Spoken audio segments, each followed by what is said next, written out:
Hello बच्चों, चलिए प्रश्न को समझते हैं।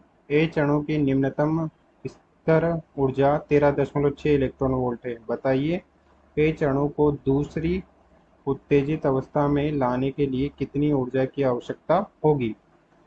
1.51 electron volt, 3.4 electron volt, 13.6 electron volt, 12.1 electron volt. हमें बताना है कि दूसरी उत्तेजित अवस्था में लाने के लिए कितनी ऊर्जा की आवश्यकता होगी। मुख्य अवधारणा में हम देख सकते हैं कि किसी जेडी नाभिक की चारों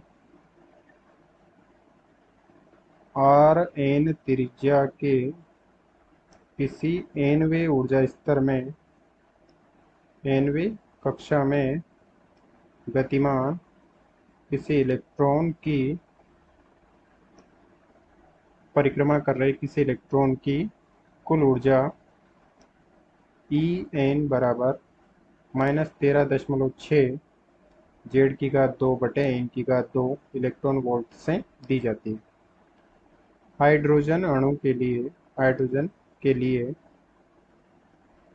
ई एन बराबर, हाइड्रोजन के लिए जेड बराबर 1, तो ये हो जाएगा -13.6 बटे एन की घात 2 इलेक्ट्रॉन वोल्ट। अब चलिए प्रश्न को हल करते हैं। प्रश्न में दिया गया है कि निम्नतम स्तर की ऊर्जा -13.6 इलेक्ट्रॉन वोल्ट है। तो हम देख सकते हैं कि इस प्रकार से एन बराबर 1 जो कि निम्नतम स्तर है, इसकी ऊर्जा है -13.6 इलेक्ट्रॉन वोल्ट, तथा इस प्रकार से n बराबर 2 जो कि प्रथम उत्तेजित स्तर है, इसी प्रकार से n बराबर 3 जो कि द्वितीय उत्तेजित स्तर है। तो हम देख सकते हैं कि द्वितीय उत्तेजित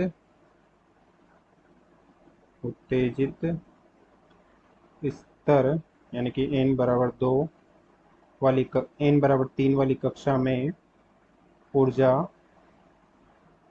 E3 बराबर, ये है E1 बराबर, E3 बराबर हो गया -13.6 बटे 3 की घात 2 जो कि हो जाएगा -1.51 इलेक्ट्रॉन वोल्ट। इसे हम लिख सकते, तो द्वितीय ऊर्जा स्तर की ऊर्जा हो गई E3 बराबर -1.51 इलेक्ट्रॉन वोल्ट। तो निम्नतम ऊर्जा स्तर से द्वितीय उत्तेजित अवस्था में ले जाने के लिए ऊर्जा अंतर दोनों स्तरों के ऊर्जा अंतराल के बराबर की ऊर्जा की आवश्यकता होगी। तो मूल स्तर से द्वितीय ऊर्जा द्वितीय उत्तेजित स्तर में द्वितीय उत्तेजित स्तर में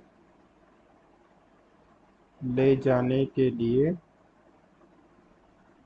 आवश्यक ऊर्जा होगी अधिकतम ऊर्जा E3 माइनस न्यूनतम ऊर्जा का स्तर, जो कि हो जाएगा -1.51 माइनस 13.6 इलेक्ट्रॉन वोल्ट, जो कि हो जाएगा 12.09 इलेक्ट्रॉन वोल्ट, जो कि लगभग हो जाएगा